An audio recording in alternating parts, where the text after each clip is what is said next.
दोस्तों, महाभारत द्वापर युग के अंत समय का वह विनाशकारी महायुद्ध है जो दो पारंपरिक शत्रुओं धर्म और अधर्म के बीच लड़ा गया था।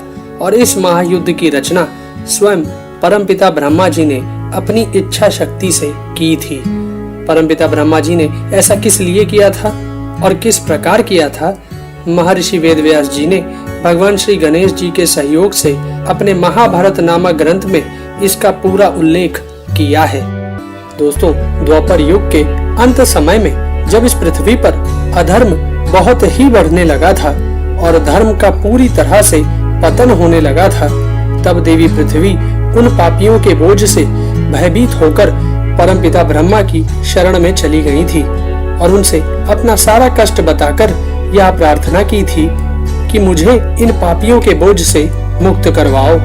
पृथ्वी का यह दुख सुनकर ब्रह्मा जी सभी देवताओं को साथ लेकर भगवान विष्णु जी के पास आए थे और उनसे यह विनती की थी कि वह पृथ्वी का भार उतारने के लिए पृथ्वी पर अपना अंश अवतार लें। दोस्तों, जब भगवान विष्णु ने परमपिता ब्रह्मा की वह विनती स्वीकार कर ली थी, तब ब्रह्मा जी ने सभी देवताओं, गंधर्वों और अप्सराओं से भी यह कहा था कि तुम सभी भी पृथ्वी का भार उतारने के लिए अपने अंशों से पृथ्वी पर अपना अवतार लो अथवा अपने पुत्रों को उत्पन्न करो।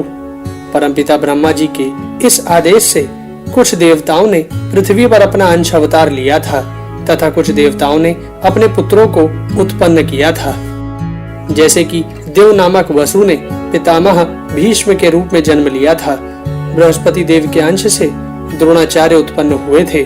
द्वापर युग के अंश से शकुनी का जन्म हुआ था। कलयुग के अंश से दुर्योधन का जन्म हुआ था। इसी प्रकार देवी कुंती के गर्भ से भगवान सूर्यदेव ने कर्ण को, धर्मदेव ने युधिष्ठिर को, वायुदेव ने भीम को तथा देवराज इंद्र ने अर्जुन को अपने पुत्र के रूप में उत्पन्न किया था। दोस्तों, कुंती ने देवी सिद्धि के अंश से राजा शूरसेन के घर में पुत्री के रूप में जन्म लिया था। तब उनका नाम प्रथा था, परंतु राजा शूरसेन ने अपनी उस पुत्री प्रथा को अपनी बुआ के संतानहीन पुत्र राजा कुंती भोज को दे दिया था। राजा कुंती भोज की पुत्री हो जाने के कारण ही प्रथा को कुंती कहा जाने लगा था। प्रथा के बाद राजा शूरसेन के घर में दूसरी संतान के रूप में वासुदेव जी का जन्म हुआ था।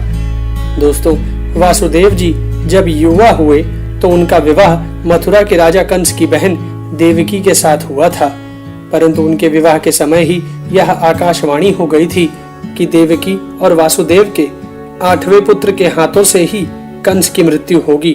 तब देवकी के सभी पुत्रों को मार डालने के लिए कंस ने अपनी बहन देवकी और बहनोई वासुदेव को कैद करके अपने कारागार में डाल दिया था। फिर उसी कारागार में देवकी के गर्भ से 8वें पुत्र के रूप में भगवान विष्णु ने अपना कृष्ण रूपी अंश अवतार लिया था। भगवान श्री कृष्ण ने अपने बालपन से ही अपनी लीलाएं दिखाते हुए अधर्मियों का विनाश करना आरंभ कर दिया था और कंस सहित कई असुरी शक्तियों का वध कर दिया था। महर्षि वेदव्यास जी ने अपनी महाभारत कथा में इक्ष्वाकु वंश के एक बड़े ही प्रतापी राजा महाभीष के बारे में उल्लेख किया है। राजा महाभीष मृत्यु को प्राप्त होने के बाद स्वर्गलोक में निवास कर रहे थे। एक दिन स्वर्गलोक में निवास करने वाले कई राजर्षि किसी कार्य से परमपिता ब्रह्मा जी से मिलने ब्रह्मलोक गए हुए थे। वह सभी राजर्षि ब्रह्मा जी से वार्तालाप कर ही रहे थे कि तभी देवी गंगा परमपिता ब्रह्मा जी से मिलने वहां आ गई थी। उसी समय हवा के एक झोंके से देवी गंगा के वस्त्र कुछ खिसक गए थे। यह देख सभी राजर्षियों ने अपनी आंखें नीची कर ली थीं, परंतु राजर्षि महाभीष एकटक देवी गंगा को ही देखते रहे।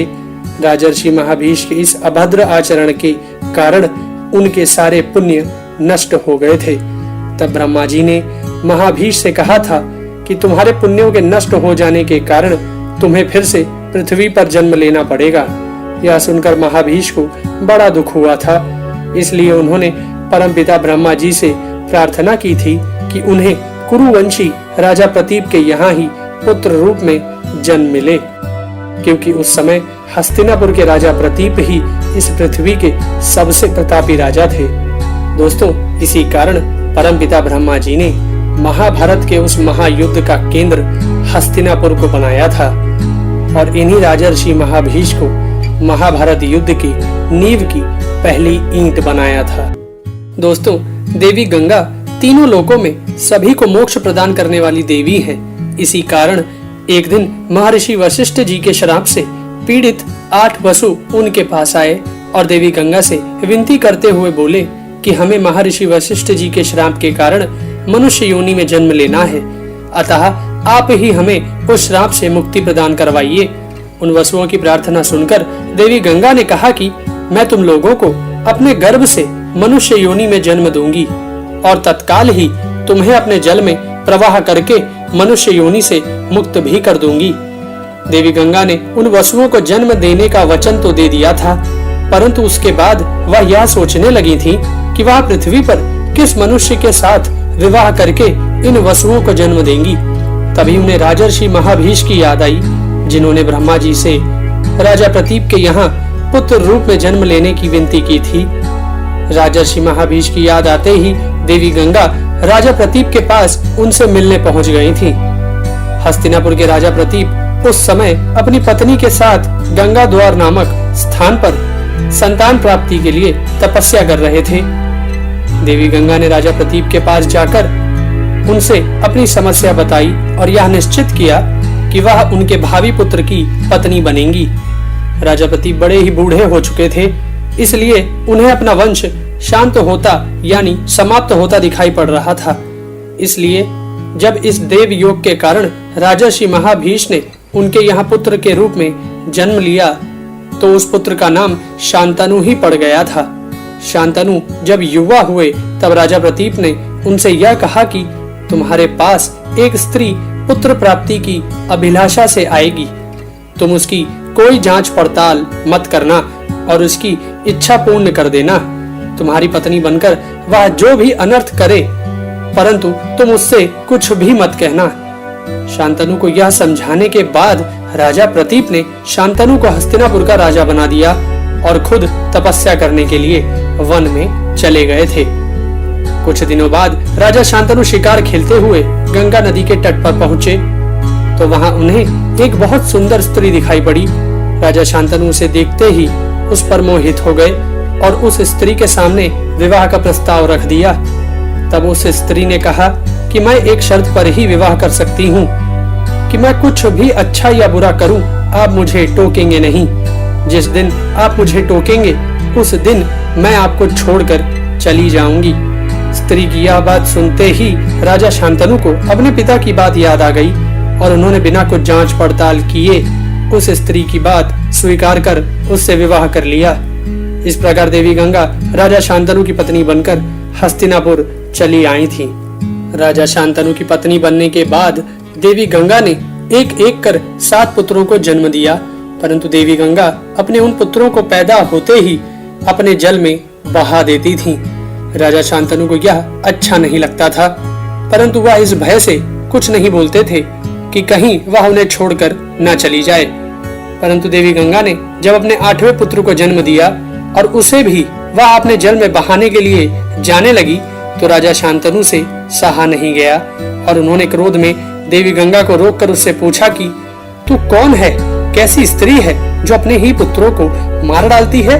राजा शांतनु की यह बात सुनकर गंगा ने कहा कि तुमने शर्त तोड़ी है, इसलिए अब मैं तुम्हारे साथ नहीं रहूंगी।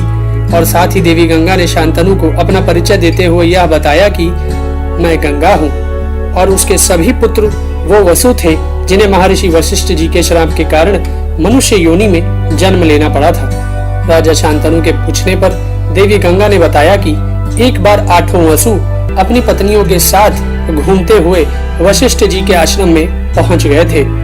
वहां देव नामक वसु की पत्नी ने कामधेनु गाय की पुत्री नंदिनी गाय को देखा तो उसने देव से कहा कि मैं अपनी सखी के लिए यह गाय चाहती हूँ, इसलिए इसको चुरा ले चलो।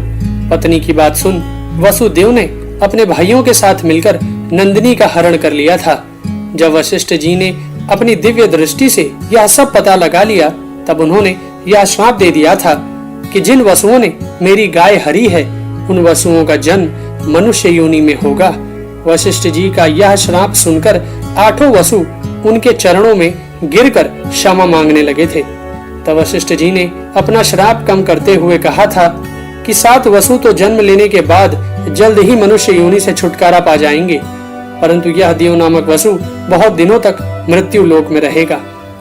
गंगा कहती है कि हमारा यह 8वां पुत्र वही देव नामक वसु है जो चिरकाल तक इस मनुष्य लोक में रहेगा। यह कहकर गंगा अपने उस पुत्र के साथ अंतर्धान हो गई थी। दोस्तों, देवी देवता तथा सिद्ध पुरुष कभी मोह के अधीन नहीं होते हैं। इसी कारण देवी गंगा जिस कार्य से राजा शांतनु के जीवन में उनकी पत्नी बनकर आई थी, अपने उस कार्य को पूर्ण करके वह वापस अपने लोक चली गई थी। परंतु राजा शांतनु एक मनुष्य थे, इस कारण वह देवी गंगा के चले जाने से बड़े उदास हो गए थे। राजा शांतनु देवी गंगा को और उनके साथ व्यतीत किए गए अपने समय को भुला नहीं पा रहे थे। इस कारण वह मोह के अधीन होकर अक्सर गंगा नदी के तट पर चले जाया करते थे और उसकी बहती हुई जल की धारा को एकटक देखते रहते थे। इस प्रकार कई वर्ष बीत गए थे, परंतु राजा शांतनु किसी भी जतन से देवी गंगा को भुला नहीं पाए थे और इसी कारण ही उन्होंने अपना दूसरा विवाह भी नहीं किया था। राजा शांतनु की इस अवस्था को देखकर राज्य की प्रजा तथा सभी मंत्री यही सोचने लगे थे कि राजा शांतनु के बाद इस कुरुवंश का दीपक सदा के लिए बुझ जाएगा। सदा की भांति राजा शांतनु एक दिन फिर गंगा नदी के तट पर विचरण करने आए तो वह यह देखकर बड़े ही चकित रह गए कि गंगा नदी में पानी ही नहीं है। सूखी हुई गंगा नदी को देख राजा शांतनु मन ही मन बड़े चिंतित हो गए और फिर इसका कारण पता करने के लिए वह नदी के किनारे किनारे उसके बहाव के विपरीत दिशा में आगे बढ़ने लगे।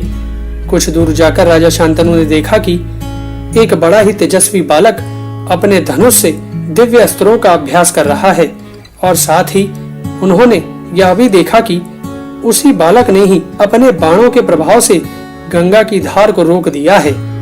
एक बालक का ऐसा पराक्रम देख राजा शांतनु बड़े ही आश्चर्य में पड़ गए थे, परंतु साथ ही उन्हें उस बालक पर इस बात के लिए क्रोध भी आ गया था कि उसने उनकी पत्नी गंगा को अपने बाणों से आहत कर उनके जल के बहाव को रोक दिया था।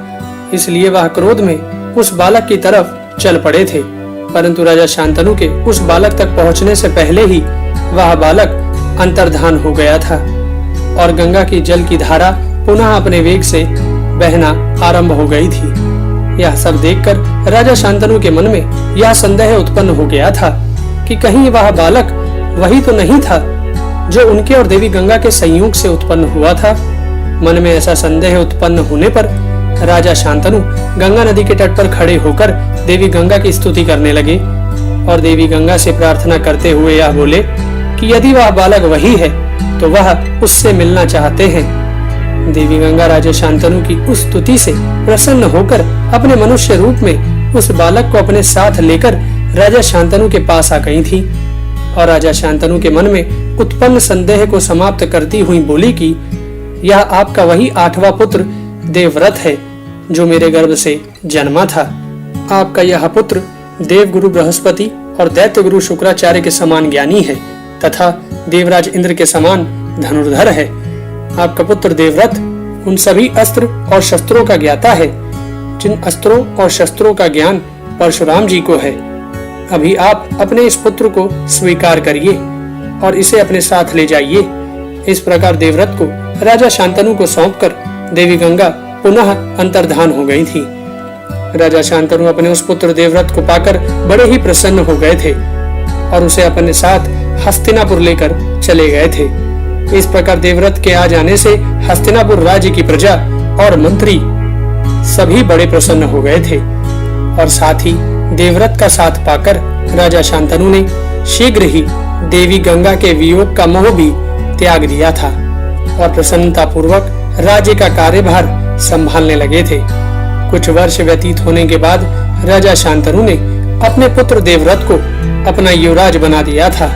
देवव्रत अपने सदाचार और पराक्रम के चलते पहले से ही प्रजा के बीच में लोकप्रिय था, इसलिए युवराज बनने के बाद देवव्रत ने अपने गुणों से अपनी सारी प्रजा का दिल जीत लिया था।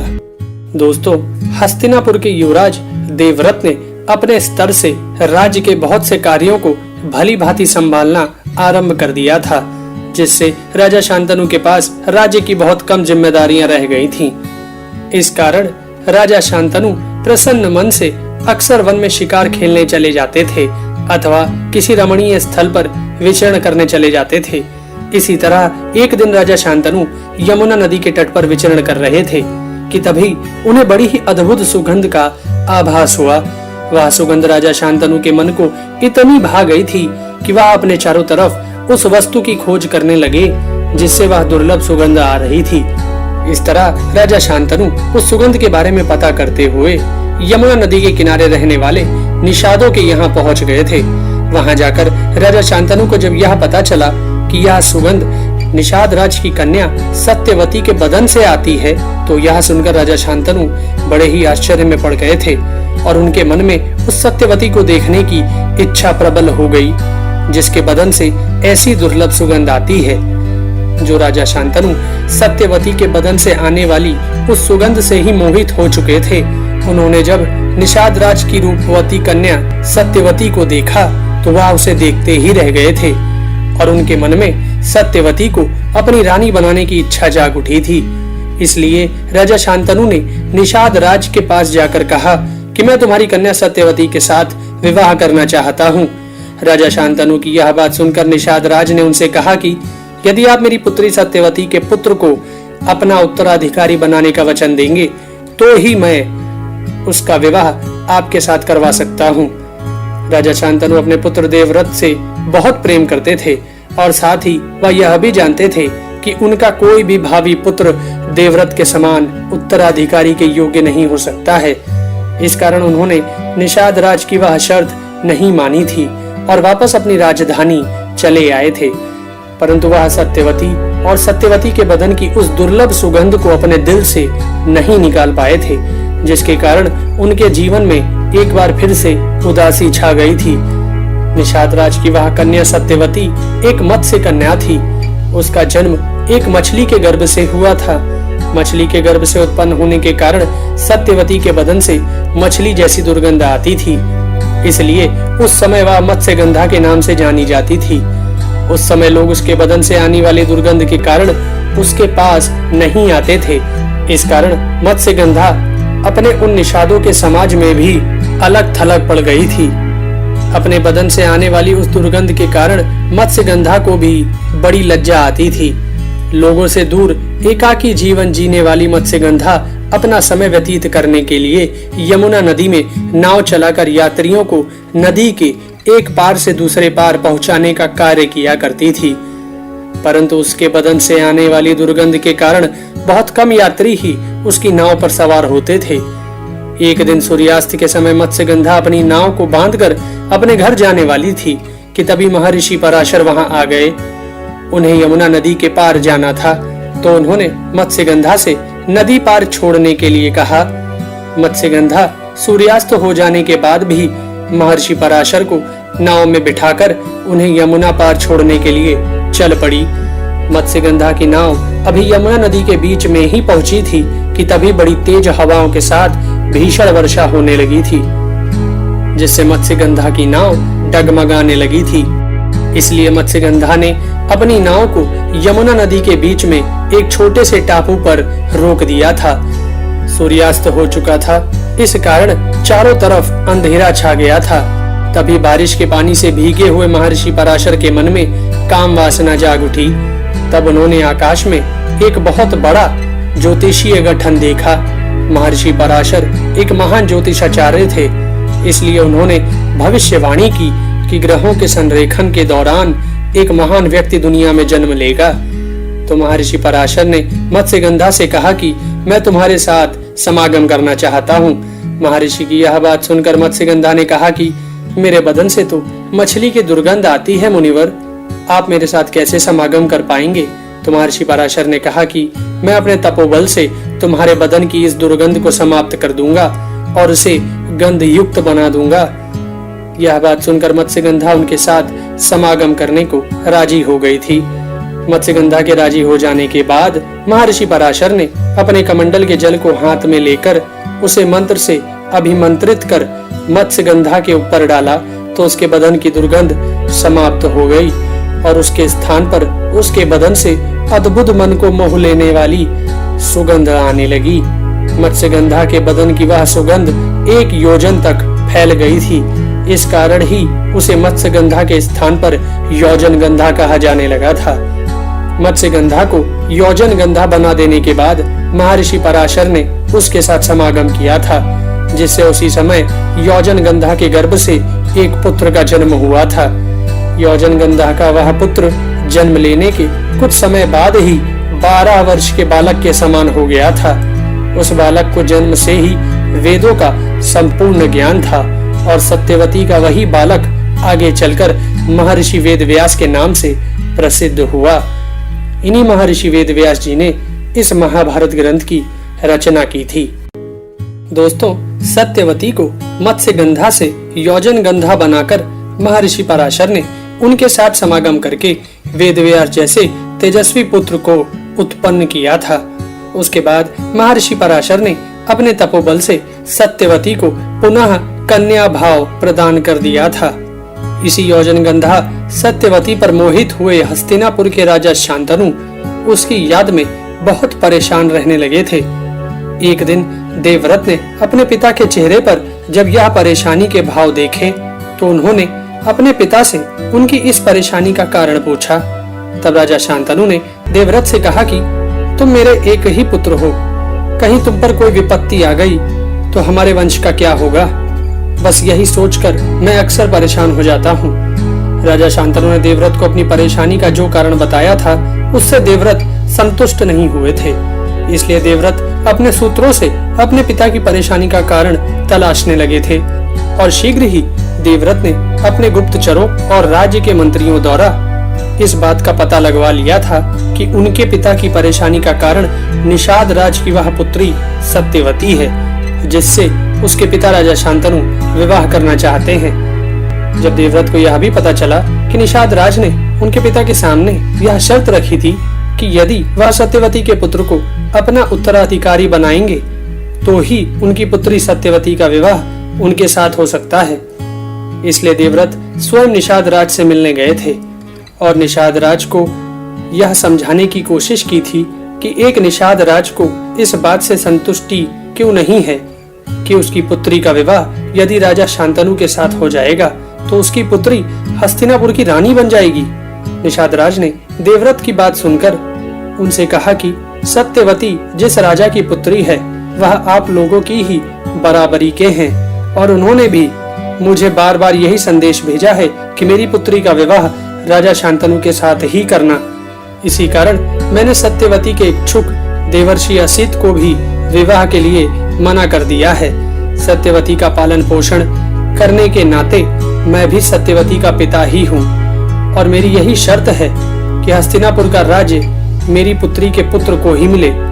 निषाद राज की यह बात सुनकर देवव्रत उनसे कहते हैं कि मैं शपथ लेकर तुम्हें यह विश्वास दिलाता हूँ कि सत्यवती के गर्भ से उत्पन्न हुआ पुत्र ही हस्तिनापुर का राजा होगा। देवव्रत की यह बात सुनकर निषाद राज उनसे कहते हैं कि मुझे आप पर पूरा विश्वास है, परंतु भविष्य में आपके पुत्र सत्यवती के पुत्र से राज्य छीन भी तो सकते हैं। निषाद राज की यह बात सुनकर देवव्रत बड़ी दुविधा में पड़ गए थे। उनकी समझ में यह नहीं आ रहा था कि वह निषाद राज को विश्वास कैसे दिलाएं। इसलिए उन्होंने अपने पिता की प्रसन्नता के लिए निषाद राज के सामने सभी देवताओं को साक्षी मानकर यह प्रतिज्ञा कर ली थी कि वह कभी विवाह नहीं करेंगे और आजीवन ब्रह्मचर्य धर्म का पालन करेंगे। तब देवताओं ने देवव्रत की यह दुष्कर प्रतिज्ञा सुनकर यह कहा था कि ऐसी भीष्म प्रतिज्ञा करने के कारण देवव्रत का नाम भीष्म होना चाहिए। तभी से देवव्रत को भीष्म के नाम से पुकारा जाने लगा था। देवव्रत की यह प्रतिज्ञा सुनने के बाद निषाद राज बहुत संतुष्ट हो गए थे और तब देवव्रत सत्यवती को अपने साथ लेकर हस्तिनापुर चले आए थे और सत्यवती को अपने पिता राजा शांतनु को सौंप दिया था। दोस्तों, राजा शांतनु अपने लिए अपने पुत्र का यह त्याग देखकर बड़े ही प्रसन्न हुए थे। इसलिए उन्होंने अपने पुत्र को यह वरदान दिया था कि वह जब तक जीना चाहेगा तब तक मृत्यु उसका बाल भी बांका नहीं कर सकेगी।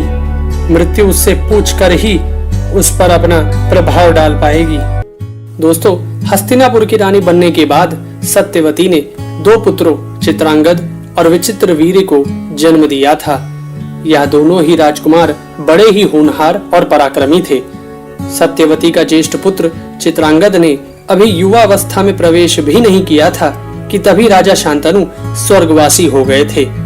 तब भीष्म ने सत्यवती सम्मति से उनके ज्येष्ठ पुत्र चित्रांगद को राजगद्दी पर बिठा दिया था। चित्रांगद बड़ा ही पराक्रमी था, इसलिए उसने अपनी उसी अवस्था में कई राजाओं को पराजित कर उनके राज्य पर अधिकार कर लिया था। इसी चित्रांगद नाम का एक गंधर्वों का राजा भी था। उसने जब यह देखा कि हस्तिनापुर का राजा चित्रांगद अपने बल तथा पराक्रम से देवता, मनुष्यों तथा असुरों को नीचा दिखा रहा है, तो उसने क्रोध में आकर हस्तिनापुर राज्य पर चढ़ाई कर दी थी। तब 3 वर्ष तक हस्तिनापुर के राजा चित्रांगद और गंधर्व राज चित्रांगद के बीच कुरुक्षेत्र के मैदान पर युद्ध चला था। गंधर्व राज चित्रांगद एक पराक्रमी योद्धा होने के साथ साथ बड़ा मायावी भी था। इसी कारण उसके हाथों से हस्तिनापुर के राजा चित्रांगद की मृत्यु हो गई थी। चित्रांगद की मृत्यु के बाद सत्यवती के छोटे पुत्र विचित्रवीर्य का हस्तिनापुर की राजगद्दी पर अभिषेक किया गया था। विचित्रवीर्य भी अभी युवा नहीं हुए थे, बालक ही थे, इसलिए सत्यवती ने भीष्म को उनका रक्षक बना दिया था। विचित्रवीर्य बड़ा ही आज्ञाकारी बालक था, इसलिए वह भीष्म की आज्ञा अनुसार अपने राज्य पर सफलतापूर्वक शासन करने लगा था। कुछ समय बाद जब विचित्रवीर्य युवा हुए, तब भीष्म और सत्यवती उनके विवाह के बारे में विचार करने लगे। तभी उन्हें यह समाचार मिलता है कि काशी नरेश अपनी 3 कन्याओं का स्वयंवर कर रहे हैं। तब भीष्म अपनी माता सत्यवती से आज्ञा लेकर अकेले ही उस स्वयंवर में चले गए थे। काशी नरेश की पुत्रियों के स्वयंवर में अकेले चले जाना भीष्म की बहुत बड़ी भूल थी, क्योंकि उनकी उम्र बहुत हो चुकी थी और साथ ही उन्होंने आजीवन ब्रह्मचर्य धर्म का पालन करने की प्रतिज्ञा भी की हुई थी। इस कारण उस स्वयंवर में उपस्थित सभी राजा उन पर हंसने लगे थे, जिसके कारण भीष्म को बड़ा ही क्रोध आ गया था। इसलिए उन्होंने काशी नरेश की 3 पुत्रियों को बलपूर्वक अपने रथ पर बिठा लिया था और वहां उपस्थित सभी राजाओं से यह कहा था कि मैं अपने भाई विचित्रवीर्य के लिए काशी नरेश की एक पुत्री का रिश्ता मांगने आया था, परंतु तुमने मेरा उपहास किया है। अभी मैं काशी नरेश की 3 पुत्रियों का बलपूर्वक हरण कर रहा हूँ। तुम सभी राजा मिलकर या तो मुझे जीत लो या फिर हार कर भाग जाओ यहाँ से। भीष्म की यह चुनौती सुनकर सभी राजाओं ने मिलकर अपनी सेना के साथ अकेले भीष्म पर धावा बोल दिया था, परंतु भीष्म ने अकेले ही राजाओं को उनकी सेना सहित परास्त कर दिया था और काशी नरेश की 3 पुत्रियों का हरण करके हस्तिनापुर वापस चले आए थे। हस्तिनापुर आकर भीष्म ने काशी नरेश की उन 3 पुत्रियों अंबा, अंबिका और अंबालिका को अपने भाई राजा विचित्रवीर्य को समर्पित कर दिया था, परंतु उस समय काशी नरेश की बड़ी पुत्री अंबा ने भीष्म से यह कहा था कि मैं पहले से ही मन राजा शाल्व को अपना पति मान चुकी हूँ और इसमें मेरे पिता की भी सहमति थी, इसलिए आप मेरे साथ धर्म के अनुसार न्याय कीजिए। अंबा की यह बात सुनकर भीष्म ने सत्यवती और ब्राह्मणों से विचार विमर्श किया और फिर अंबा को उसके इच्छानुसार जाने की अनुमति दे दी। अंबा के जाने के बाद अंबिका और अंबालिका का विवाह राजा विचित्रवीर्य के साथ कर दिया गया था। अंबिका और अंबालिका जैसी पत्नियों को पाने के बाद राजा विचित्रवीर्य बड़ा ही कामासक्त हो गया था। इस कारण वह विवाह के 7 वर्ष बाद क्षय रोग से पीड़ित हो गया। राजा विचित्रवीर्य की बहुत चिकित्सा कराई गई, परंतु वह स्वस्थ नहीं हो पाया और उसी क्षय रोग के कारण मृत्यु को प्राप्त हो गया। दोस्तों, देवी सत्यवती अपने पुत्र राजा विचित्रवीर्य की मृत्यु से इस कारण बहुत ही ज्यादा दुखी हो गई थी, क्योंकि विचित्रवीर्य अपनी पत्नियों से संतान उत्पन्न किए बिना ही परलोकवासी हो गया था। कुछ दिन व्यतीत होने के बाद सत्यवती ने भीष्म को अपने पास बुलाया था और उनसे कहा कि अभी हमारे वंश की रक्षा का भार तुम पर ही है, इसलिए तुम अपने भाई विचित्रवीर्य की दोनों पत्नियों से संतान उत्पन्न करके वंश की रक्षा करो और साथ ही हस्तिनापुर के राज्य सिंहासन पर बैठकर प्रजा का पालन करो। सत्यवती की यह बात सुनकर भीष्म ने तब यह कहा था कि माता, मैंने आपके विवाह के समय जो राजपद का त्याग कर सदा के लिए ब्रह्मचर्य धर्म का पालन करने की प्रतिज्ञा की थी, अपनी उस प्रतिज्ञा को मैं कभी नहीं तोड़ सकता हूँ। इसलिए ना तो मैं हस्तिनापुर के सिंहासन पर बैठ सकता हूँ और ना ही अपने भाई की पत्नियों से पुत्र उत्पन्न कर सकता हूँ। भीष्म से इस प्रकार का उत्तर पाकर सत्यवती इस सोच में पड़ गई थी कि वह किस प्रकार अपने वंश की रक्षा करे। ऐसे में सत्यवती को महर्षि पराशर से उत्पन्न अपने पहले पुत्र महर्षि वेदव्यास की याद आ जाती है और वह भीष्म से अपने पुत्र महर्षि वेदव्यास के बारे में सब कुछ बताकर उनकी सहमति से अपने पुत्र व्यास जी का स्मरण करती है। महर्षि वेदव्यास जी बड़े ही तपस्वी ऋषि तथा पुण्य आत्मा योगी थे। इस कारण उन्हें भगवान श्री कृष्ण द्वैपायन अथवा भगवान वेदव्यास कहकर पुकारा जाता था। जिस समय भगवान व्यास जी की माता सत्यवती ने उनका स्मरण किया था, उस समय भगवान व्यास जी हस्तिनापुर से इतनी दूरी पर थे कि वहां से हस्तिनापुर पहुंचने में एक घुड़सवार को 1 सप्ताह से अधिक समय लग सकता था। परंतु भगवान वेदव्यास जी अपने अद्भुत तपोबल और योग बल के कारण अपनी माता सत्यवती के स्मरण करते ही उनके सामने उपस्थित हो गए थे। तब देवी सत्यवती ने अपने पुत्र भगवान वेदव्यास को आज्ञा देते हुए यह कहा था कि तुम्हारा भाई विचित्रवीर्य निसंतान ही परलोक से धार गया है, इसलिए तुम उसकी पत्नियों से पुत्र उत्पन्न करके उसके वंश की रक्षा करो। भगवान वेदव्यास जी अपनी माँ की आज्ञा का उल्लंघन नहीं कर सकते थे। इस कारण अपनी माँ की आज्ञा को स्वीकार करते हुए यह बोले थे कि मैं इस कक्ष में बैठा हूँ। आप विचित्रवीर्य की दोनों पत्नियों से कहो कि वह निर्वस्त्र होकर कक्ष में आए और मेरे सामने से चलती हुई चली जाएं।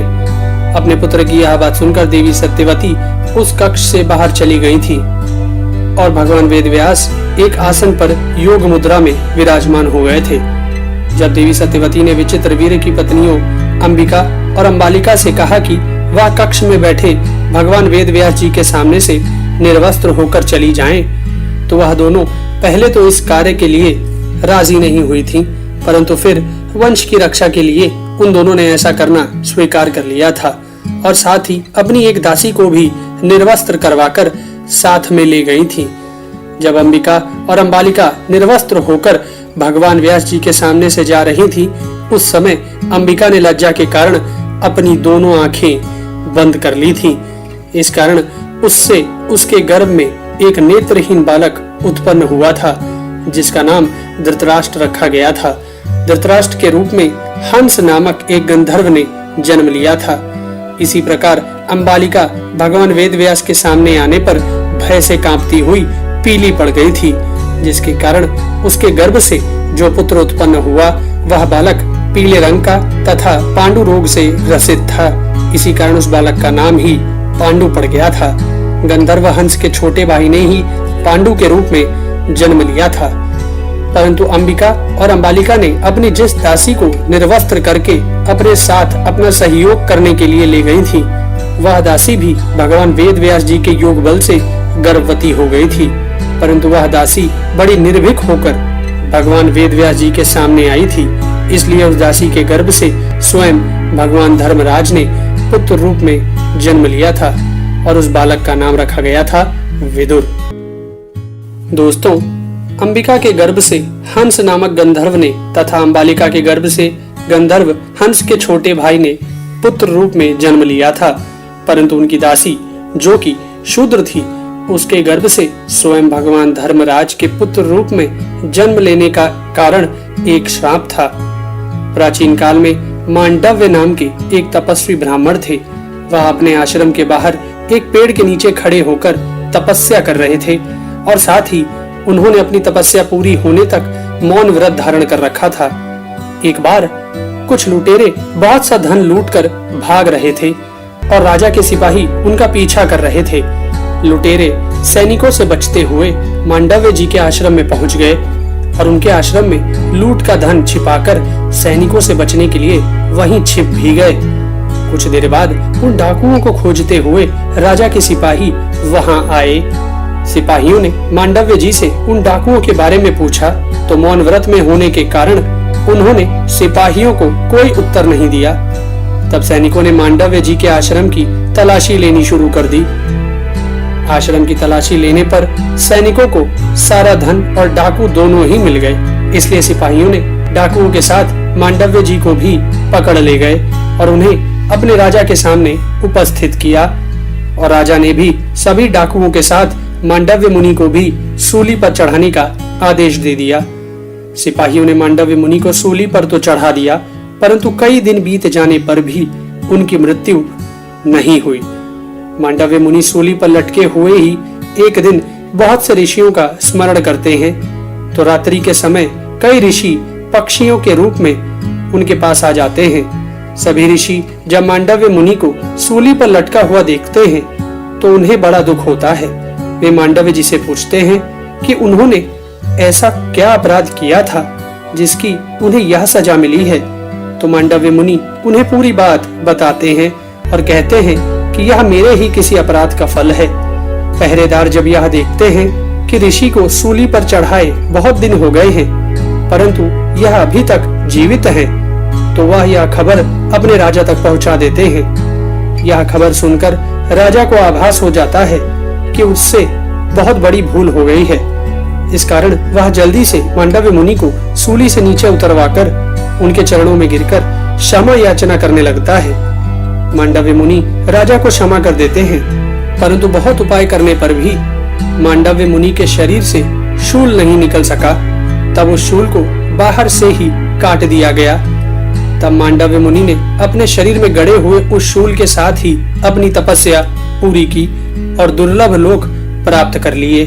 मांडव्य मुनि जब इस मृत्यु लोक को त्याग कर पुण्य लोक में पहुंचे तब उन्होंने एक दिन धर्मराज की सभा में जाकर उनसे पूछा था कि मैंने अनजाने में ऐसा कौन सा पाप किया था जिसके कारण मुझे सूली पर चढ़ाने की सजा मिली थी और साथ ही अंत समय तक सूली का वह शूल मेरे शरीर में धंसा रहा।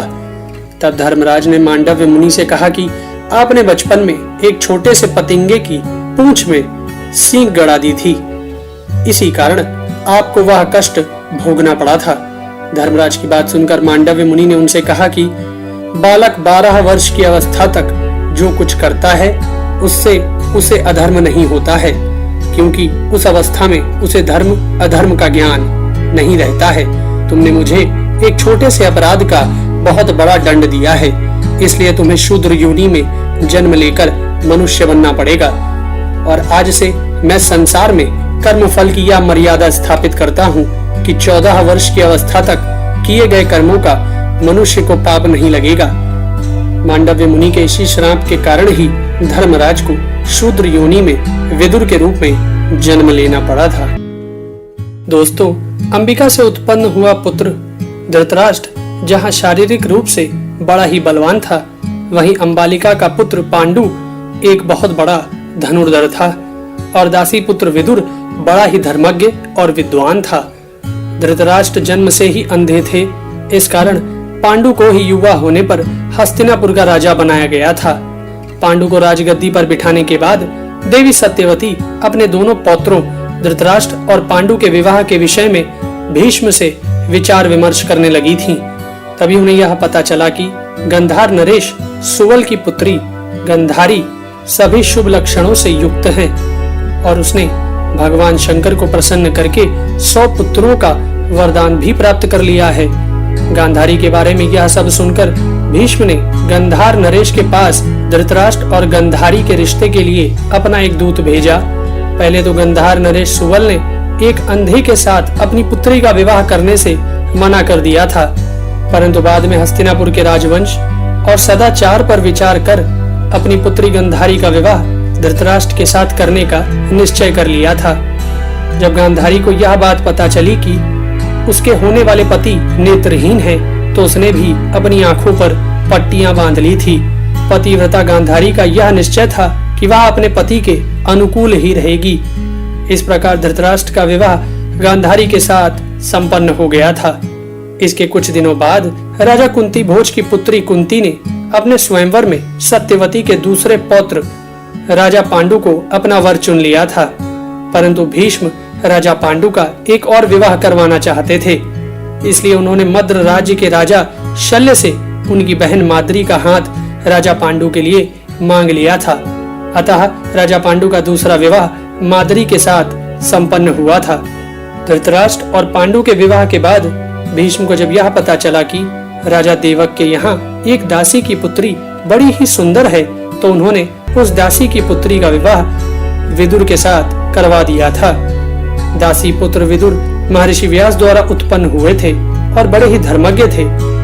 इस कारण सत्यवती और भीष्म विदुर को अपना ही एक अंग समझते थे तथा धृतराष्ट्र और राजा पांडु भी धर्मज्ञ विदुर को सदैव अपने साथ ही रखा करते थे। विवाह हो जाने के कुछ दिनों बाद राजा पांडु के मन में पूरी पृथ्वी को जीतने की इच्छा उत्पन्न हो गई थी और वह सेना लेकर पूरी पृथ्वी को जीतने के लिए निकल पड़े थे। राजा पांडु ने सबसे पहले अपने शत्रु दशारण नरेश पर आक्रमण किया और उसके राज्य को जीत लिया था।